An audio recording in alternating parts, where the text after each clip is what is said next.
Let's do it. I even got a little mushroom on my envelope. This is cute. Thank you. There are no rules. Have fun and be yourself. All right.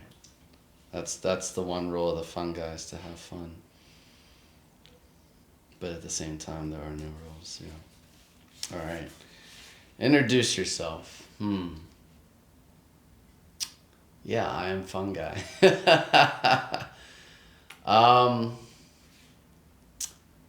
Freestyle magician, I would say. Adept at the art of improv, however, a musician / rapper, poet of all sorts. Born and raised in Pittsburgh, and here to bring the magic into this world, to sort of be a bridge in the city of bridges between the mundane muggle world and the magical spiritual realms, and meeting people in the middle with a way that they can bridge the gap, per se, if they so choose, and to help people feel seen and be seen, and to spark the magic within them, you know. So, should I go much further? I think that's a good Okay, point. cool. All right.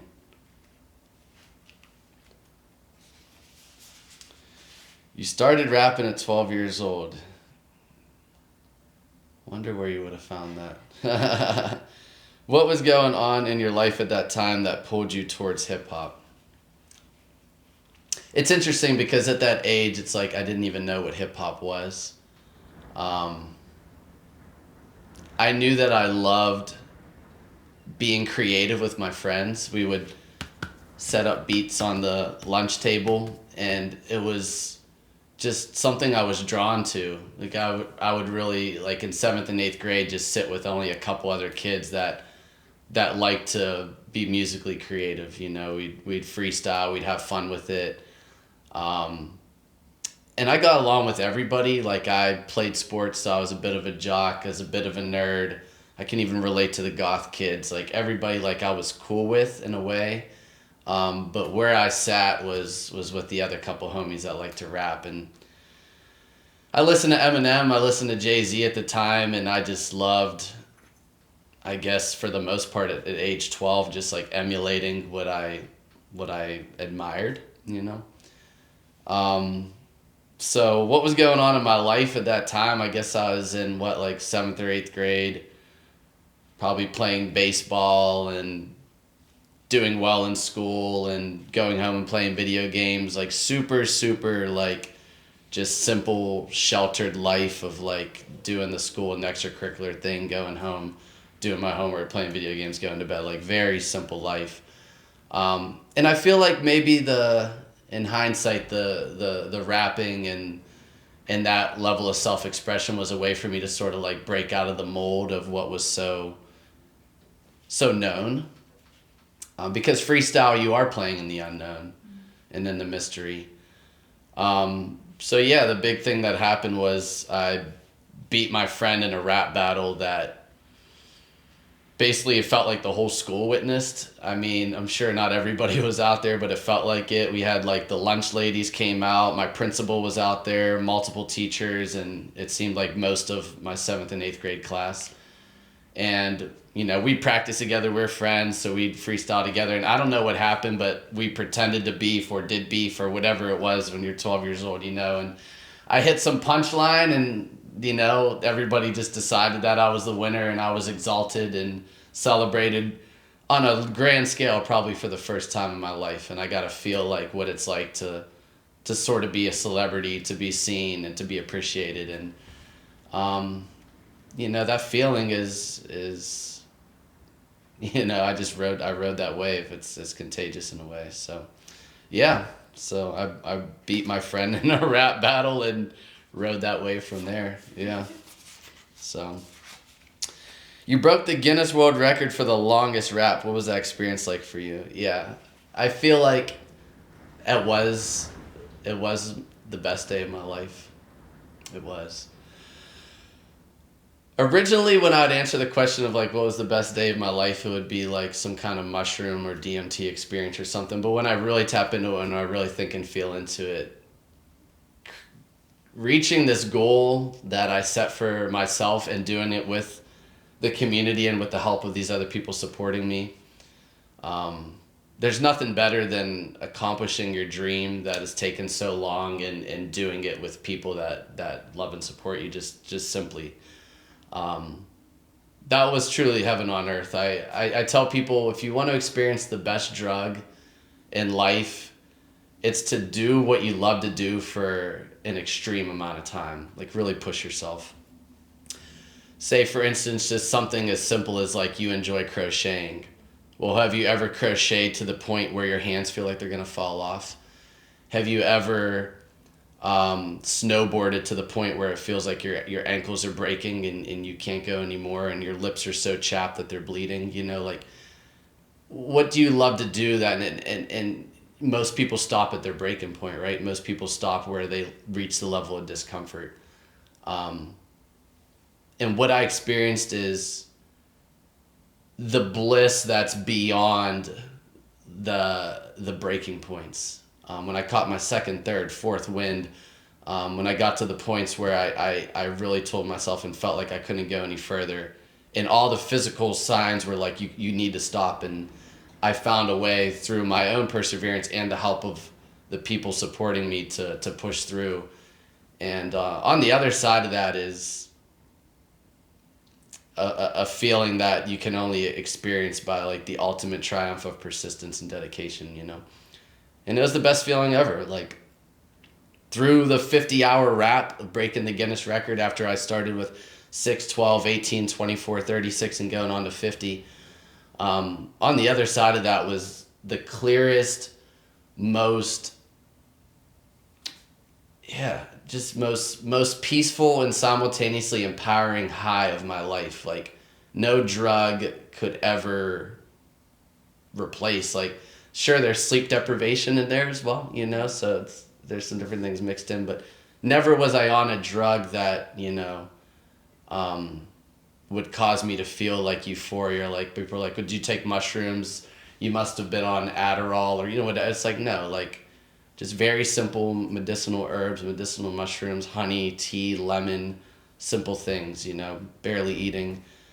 So it also becomes a fast as well. But yeah, the experience when the news came and they're like, you broke the record, how do you feel? And my heart just exploded and I'm just like, I don't know if I cried or not, but on the outside, it's just, and the inside, it's like I'm bursting in tears, laughter, and joy of just like, this is it. This is the ultimate human experience, is to do this thing that seems impossible and to experience it with people that are here to support you. And all I wanted to do was make everyone else's dream come true, you know. They helped me make my dream come true, and all I had left in my heart was just like, how can I give back to you, you know? And that level of receiving love and support just overfills your cup, and all you have left is just to spill it out, and it's a beautiful feeling. Yeah, so that was the best experience ever of my life. Long story short, freestyling is about presence. You can't plan it. It's been the theme. What has freestyling taught you about life?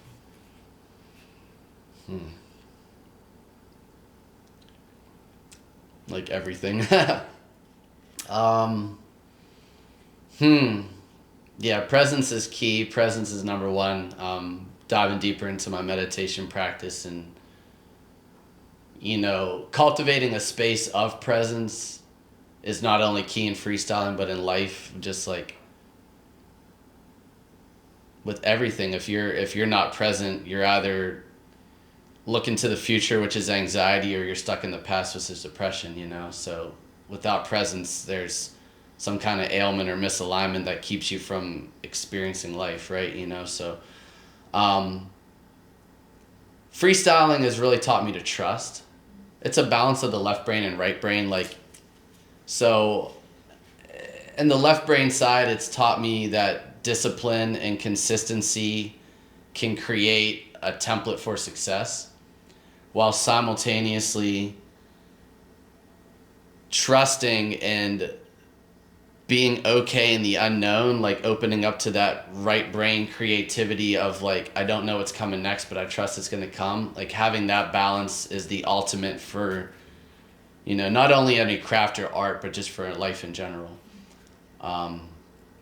So it taught me to trust, but it also taught me to be fiercely dedicated to my craft with discipline, and to the point where, yeah, I become a machine.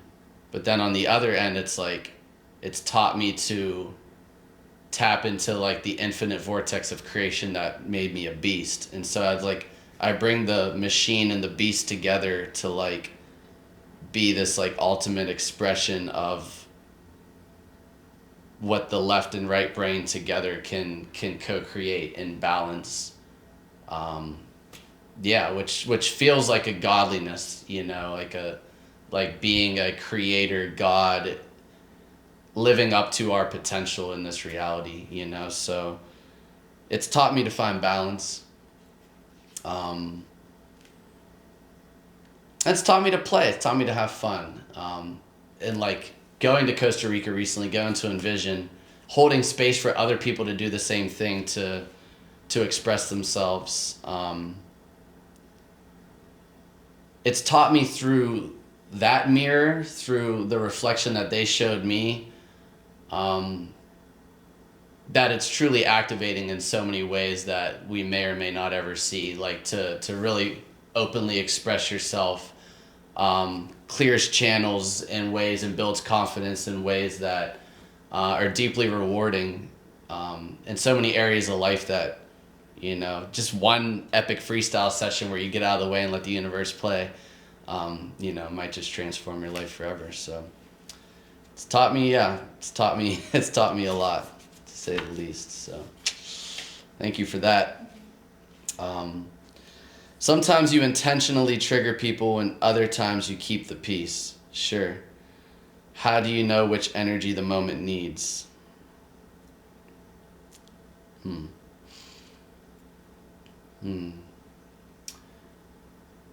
Yeah, I feel like maybe at times I have intentionally triggered people. I think most of the triggers are unintentional.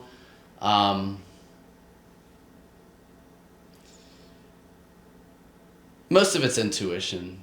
I feel like when I'm tapped into my heart, I have a pretty keen sense of if someone needs pushed or if they need just space.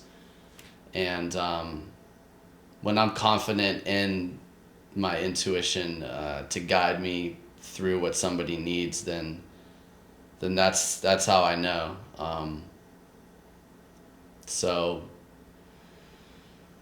I think I've been a natural trigger for people in a sense of like, you know, I have this mushroom hat on, which, you know, for a lot of people is just a trigger in general, especially people that kind of quote unquote gatekeep hip hop. Being a white rapper, just in general, without even a mushroom hat, that can be a trigger for people. The fact that I do it so boldly and confidently, and it can maybe even come off as arrogantly because I'm so loud and so like boisterous. Is that a word? Like just I'm so like, you know, expressive in a way. You know, when you're stepping into your power, I think it's really natural to trigger people that maybe haven't taken the leap of faith to step into their own, you know, to live up to their purpose. So I know there's plenty of people that despise me, or at least have despised me for all of those reasons in which I've given. So it's almost like I trigger people enough to where I don't have to intentionally do it anymore, I guess. But how do I know which energy the moment needs? It's almost like I just do what I feel called to do. And sometimes I wish to frequency match, especially in a closed container, because that's when my message will be most receptive and transformative for people. simultaneously, like when I'm outside just rapping in the streets and I feel like I'm co-creating in this RPG game with everybody with, you know, no limits outside of Steeler games where there's thousands of people in the streets, you know.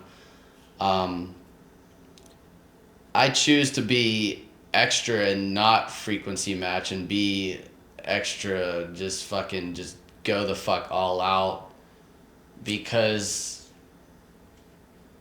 why the fuck not, you know? So, and I don't always know what the moment needs, and I'm sure there's been plenty of times where I've expressed myself in a way that hasn't been receptive in alignment with potentially my intention, and then from people's feedback you learn from that, you know. So talk to me about your love for and relationship to mushrooms. Nice. It's cool to switch it up. Well, it all started with psilocybin.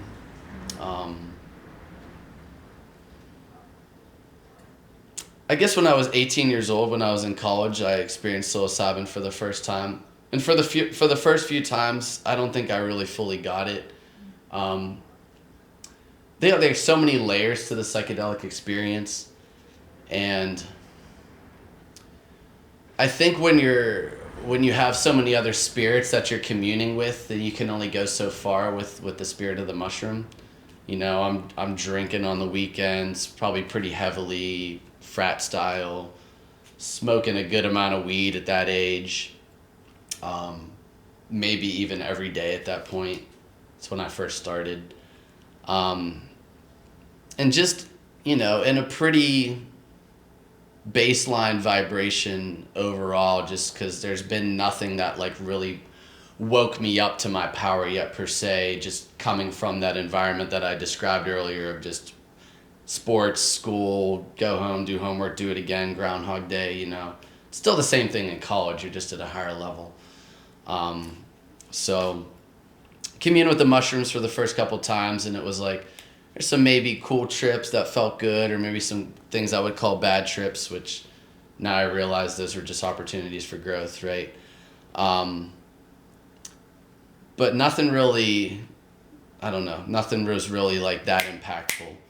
A couple years later, when I was 23, right around the time that I graduated, I took a trip, and very long story short, that was the one. I broke through, and this is the other day that I sort of like would describe as like one of the best days of my life. Of became Bruce Almighty per se, tapped into infinite creator abilities, like broke through the matrix. I could control matter, I can control minds, I can do things that you'd only see in movies. And I'd actually have never accessed that power again since then. But it showed me the power of not only of myself, but of the mushroom, of the tool that the mushroom can be. And that's, I guess, in a lot of ways when I fell in love with what the power of the fruit of the gods holds per se. Broke me through the fog of the cannabis use. Broke me out of the just super lower vibrational density of just trapping in some fucking ghetto in Ohio, and like whatever, why I created this reality. Like it just boom, just brought me back to, okay, like I can choose whatever reality I want from here. It snapped me out of the fog, you know. So that's when I fell in love with mushrooms, and I was just thinking, like, if I was to get any tattoo, it would be a mushroom. And then becoming the fungi and stepping into that many years later, then that sort of opened up my world to medicinal mushrooms, to foraging, to understanding that there's many other mushrooms, Amanita included, which also brought me all the way once. So I got to kind of see, you know, like there's these different kinds of mushrooms. They have different things that they can do for you. Now every once in a while I do a shot of chaga reishi, cordyceps, turkey tail, you know, and communing with those spirits and seeing what they have to offer, you know, in my everyday life. And yeah, so So I guess it's funny because like I became fungi because of my love for mushrooms, psilocybin specifically, but also then becoming fungi has grown my love for mushrooms because people bring the knowledge and the information of what the mushrooms can bring to me now that I am fungi. They're like, oh, well, you're fungi, so you must know about this and this and this. And then sometimes it's like, no, I didn't. Like, thank you for informing me, you know? So it's gone both ways of now I'm the fungi, people teach me, I teach other people, and continue to learn and grow with the mushrooms, you know? So it's a beautiful thing to represent the oldest and largest organism as the fungi on the planet, so continuing to humble myself to get out of the way for that expression, you know. You talked about hip-hop like it's sacred, something you're a caretaker of. Yes. What does that responsibility mean to you, especially as a white rapper? Right. No, this is deep. Yeah, I was sort of first exposed to the idea of hip-hop being sacred through KRS-One's teachings. There's a book called The Temple of Hip-Hop. And he spelled it out in a way that really infused spirituality into hip-hop in a way that I hadn't been exposed to before. And coming from a pillar of the creation of hip-hop, you know, that meant the most. It was like a transmission from an elder, you know. And there was a time in my life where I was fiercely, like my message of expression was very fiercely, if you don't have something, you know, worthy of saying that is going to take us in the proper direction towards evolution, then like don't say it at all. Like being a battle rapper, like I would almost gatekeep in my own way. Hip hop, like mumble rap is coming along. A lot of continued misogyny and violence and, you know, these different messages that I knew came from the expression formed by the hijacking of hip hop. So to my knowledge, that sometime around the 80s, the private prison industry came in, infiltrated hip hop, and is like, you're going to be paid more to rap about violence, drugs, the degrading of women, whatever we can do to break apart the household, tear apart families, especially in the Black community. And so like with knowledge is power, you know, like once you know these things, like you can't really turn your back on that. So there was a time when I'm like, if you're rapping about these things, like I'm going to bring this fierce energy of like, I'm here to shut you down. And I've grown to let that go. I've grown to accept the expression of everything, and then it's going to be what it is. And to not put energy towards like, well, you have the wrong message and I'm here as this guy to stop. Like now I just really focus everything on honing in my message, you know, rather than being distracted by trying to be this policeman per se. But there was a time where I felt that very strongly. Yeah. And so what does that responsibility mean to you? It means mostly now that the temple of hip hop is within me, that I'm the temple per se, you know. And it means to me that care for the entire culture is now predominantly focused on the care for my temple, so that the message that comes forth through me and the channel that I bring it through is clear and concise. And I feel like that is the most empowering thing I can do, is have discipline through my practices, through the way that I care for myself, so that my message can be in alignment with the values of people like KRS-One and the true caretakers of hip hop. Maybe one day I'll be seen as one of those people, but for now it's like I will just do work on myself to express myself in the best way and pay homage to the ones who really are those elder pillars, and continue to humble myself to learn from them. Especially as a white rapper, yeah, exactly. So I have to have extra humility, and really, you know, find this balance of paying homage and respect to the ones that paved the way, because without them, I wouldn't even have this platform to express myself on, while simultaneously not playing it small and knowing that my expression transcends my avatar. You might see me right now as this ginger, wizardy looking white rapper in a mushroom hat, but really, you know, when you unzip that, I'm this spirit just like anybody else, you know. So also to express that spirit in a way that's balanced with humility, but simultaneously like an unapologetic extreme power in which hopefully I can activate people through displaying. Yeah. So constant balance, always walking the tightrope. Let's get a little sip here. When you're rapping and something just flows through you, where do you think that comes from? It's an interesting question, because it has layers to it.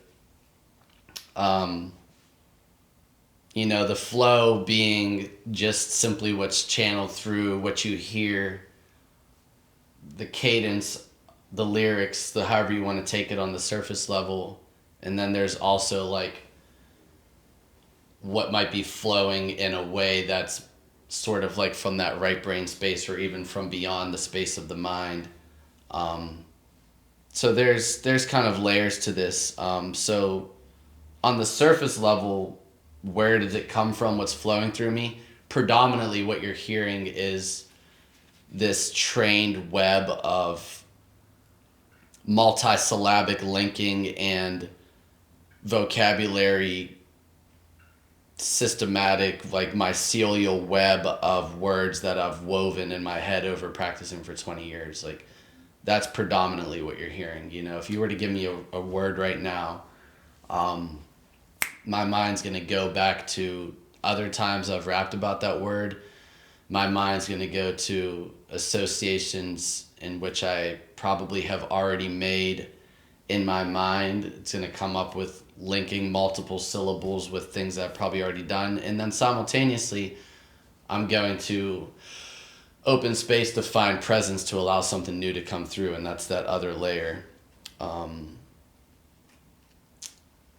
And that's the magic of it. It's coming from somewhere beyond, you know, and there's that mystery of if I get out of the way, where is it coming from? Feel like God is synonymous with imagination, right? And it may potentially be coming from the grand imagination that is beyond what my imagination has access to. Like I might be like God with a small g, and then there's this God with a big G, and there's like this infinite field, like this unified field, collective consciousness, whatever you want to call it, of this infinite imagination, co-creation, like that could be tapped into, in which, yeah, things can flow through that might seemingly feel like they're beyond me if my perspective is coming from this avatar. But then simultaneously, if I'm seeing myself through the greater creation, then it might be coming through that space more clearly. Hard to describe, hard to put into words where I think it's coming from. Call it the subconscious, call it the superconscious, if you really want to try to get like technical with it. But I'd just say, we'll just call it the great mystery. You know? So yeah. How do you hope to impact the world, and what is your mission? Yeah, that's the big one, right? It's interesting because I almost don't think about this maybe often enough, because I want it to be malleable in a way. I feel like it's really important to have a defined mission and purpose. Like if you start any business, they're telling you what's your mission statement. That's number one, right? And I have a loose one. However, I want to kind of like almost purposely keep it vague to be adaptable, to bring the world what it needs, because what the world needs is ever changing. Um, how do I hope to impact the world now?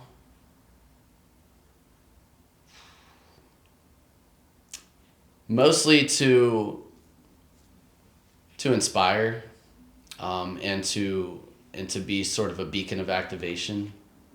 Um, Feeling like most in alignment with my purpose was this trip to Costa Rica recently at this festival Envision, where I dedicated myself to holding space for other people to be activated in their own self-expression. And that's like the most, what is the word? Like I get the most out of witnessing that and holding space for that, and knowing that I'm an intricate part in that transformation that happens, you know. So the impact of me expressing myself freely is going to hopefully open up the space for others to do so, to show the confidence to break through the limiting programs, to shatter the belief systems that might be in the way of someone expressing themselves. Like if I was to you right now, spit a hot 4 bars, you know, there might be a chance for you're in this reality where like I'm a dope rapper and you hit me with a hot 4, you know. Chances are that you're going to give me some excuse as to why you can't, or you're just going to shake your head and be like, no, it's not going to happen. It's never happened. It never will happen. That's what most people live in, you know? And I take anybody in less than a half hour, sometimes even 5 minutes, take them through a very quick series of exercises and boom. And then they're giving me something that I have to question. Like, I've been doing this for 20 years. You've been doing this for 20 minutes. Like, you're better than me, you know what I mean? Like, we really get, you know, some shit popping. So I hope to impact the world in a way to show them that the stories that they've told themselves are just stories, you know, and that those stories can change in an instant, that your identity can shift in a moment, and that any self-limiting belief, any old program, anything can be absolutely overturned and shifted with just very simple container space being held with pure belief. So what is my mission? My mission's broad. I feel like that is like a very important, specific part of my mission right now. My grand mission as the fungi is to be the voice of the fungi, is to express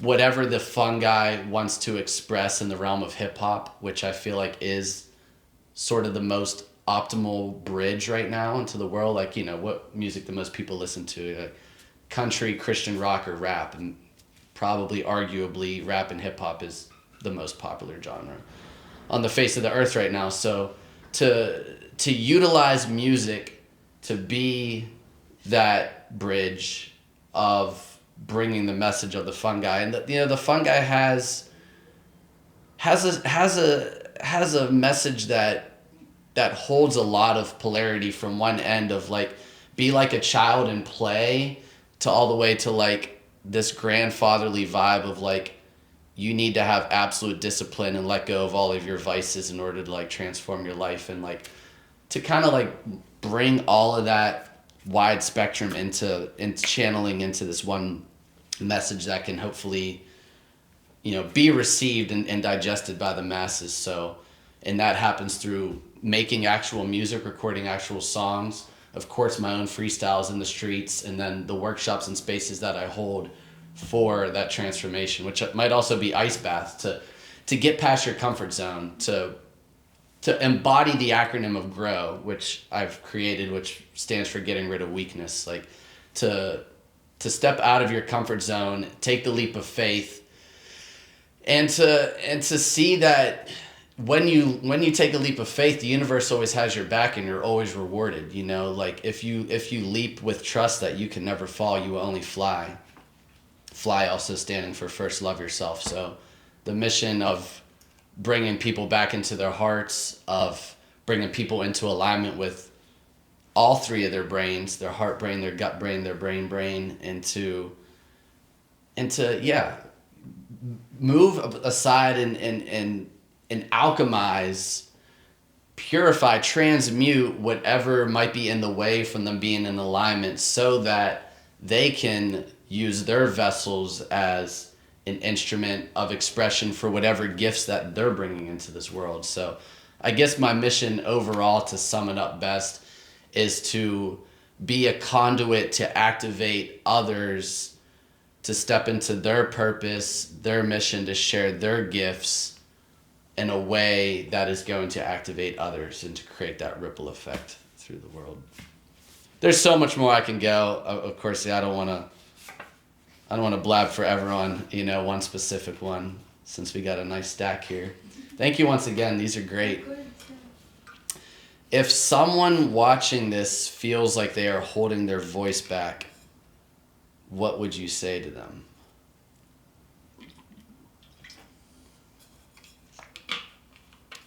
I almost want to just give the quick synopsis of the workshop, because that's it, I've kind of honed it into some steps. I feel like you're holding your voice back. What would you say to them? Yeah, just really quickly, it's mostly about getting into your body. We lack embodiment, simply.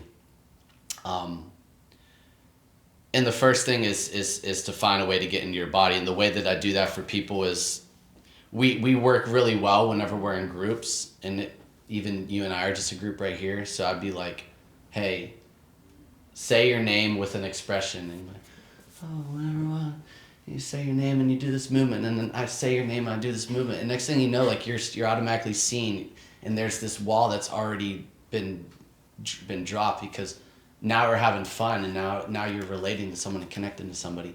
The next thing is do this movement, and you do this movement, and then next thing you know, you're remembering that you're in this body, and it's not you're just this mind that's expressing. We speak so much through our heads, through our minds, So I try to get people to speak from their bodies. And then once you realize that your expression doesn't need to make sense, then that's another barrier gone. So many people, they don't want to rap because they feel like they don't know how to rhyme or whatever. But I get you scatting. I'm like, a hooba dooby baba de doop bumpa de lay dun no shona no mump papa do hey ho do da mana da da da. If we can express without language, then you're getting out of that whole I don't know how to use the English language and you don't even need that. Just make sounds. You could hum, you could sing, whatever it is, in alignment with your body, and let your body be the conduit for that. So next thing you know, people are really feeling what it feels like for the first time to speak through their bodies. And then the next thing is you express without rhyming. So tell me a story, hey, or speak on your present moment. Hey, I'm sitting here in this chair with this artwork behind me, and I see this guitar, and I'm not focusing on rhyming, but if I rhyme, that's okay. But the whole point is to not try to formulate a rhyme, but to just continue to use this form of expression to just, state whatever's going on. And we could even tell a story right here, whatever, and then still be in your body, feel that coming from your body. And the next thing you know, the beat drops, and then you feel that beat in your body.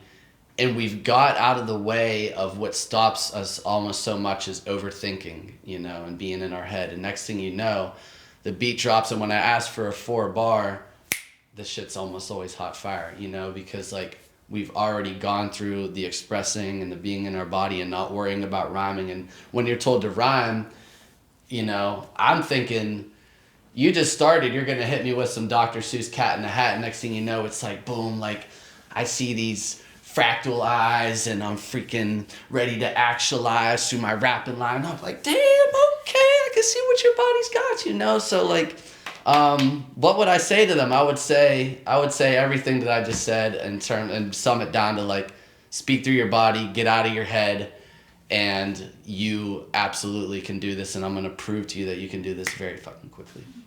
Yeah. Any final thoughts? Feel free to wrap them. Oh, shit.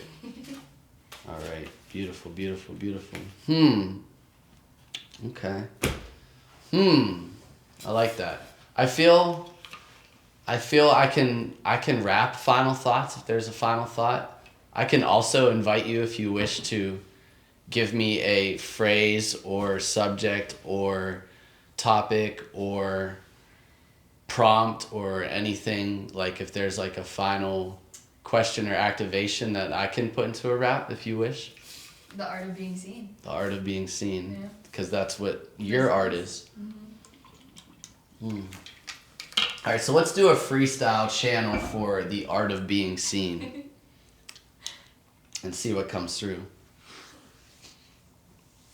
So, like, my process right now in this moment is just to, like, state the intention, open the space, and to not overthink it.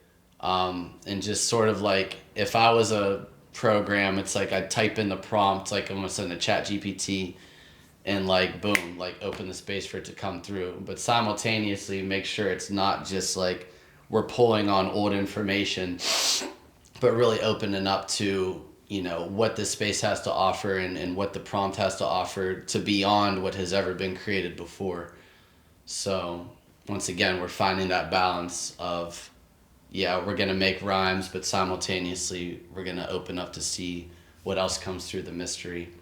So the art of being seen. I want to start with what's in between. The art of being seen might mostly come from the unseen, the seer and the sayer. I close my eyes on purpose, so I'm purposely not seeing what I'm saying. I don't want to keep this verbatim. It's all action in the words and the verbs I'm displaying. Not laying, but playing, sitting up in this chair. To be seen by this camera as these words channel through the air. But it's not air, it's more like ether, and right now there's no digital speaker, and I do not have anything that I'm seeking, so there's nothing to chase because I'm not the seeker. In the space between, once again, it seems to be the theme. The theme inside of this dream. I understand that there's usually fear that lies between. A lot of it is programming from our childhood to play small, because there might have been a time when we expressed ourselves so fully and freely and were suppressed, told that we were wrong to loudly and proudly express. So to be seen might actually trigger old trauma and hurt. But there's a way to transmute that. There's this whole entire earth, and you can give it all to the dirt. And as above, so below, so it all combines from the ground to the sky and aligns as it rises through your spine. I've been breathing deep and doing it, waking up every time, so I can embed in these rhymes a purpose through this conduit as the hollow bamboo. It's a little bit different when you close your eyes, but when you open them, the contrast seems to be between the dark and the light in this dream. To be seen isn't always so easy, see. It takes persistence. It takes moving through discomfort, even to put on this hat and to step outside and rap. I'm like, how am I going to do that? People may judge me. People may make fun of me. My reputation's on the line. But when you realize that the only ones to ever leave a legacy behind are the ones that stepped into the space of, I don't give a about what you think about me. To remember that this is all a dream.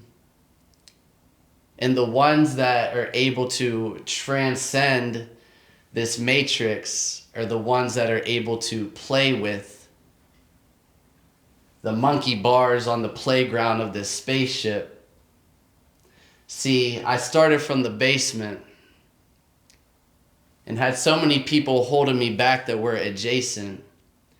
The world tried to put a mask on my face like I'm Jason. But I was like, there's no way that I can be complacent and just take this. When I understand that true artistry ought to breathe, so I let it flow through my arteries and stepped out onto the scene to be seen. And so many tests had come. They tried to suppress my tongue.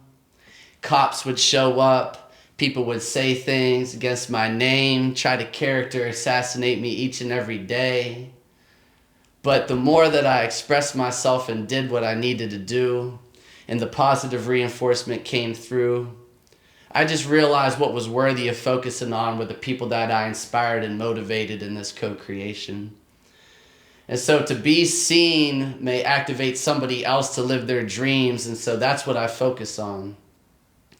Because there will always be haters given energy that might be difficult as a test, but it could be alchemized so that you can actually express in a way that's elevated and not suppressed.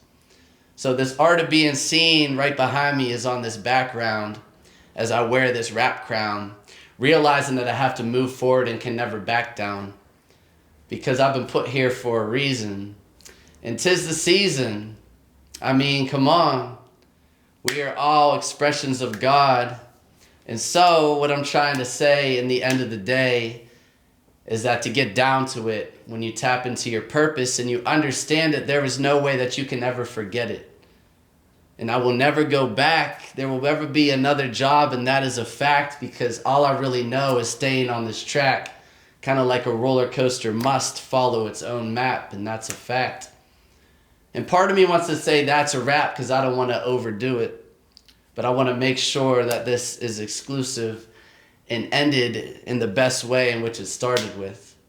So back to the space between. Let us breathe so we can have that left and right balance achieved. And it all comes together in the space in between where the art of the seen and the unseen unravel at the seams. Because nothing is what it seems. Peace.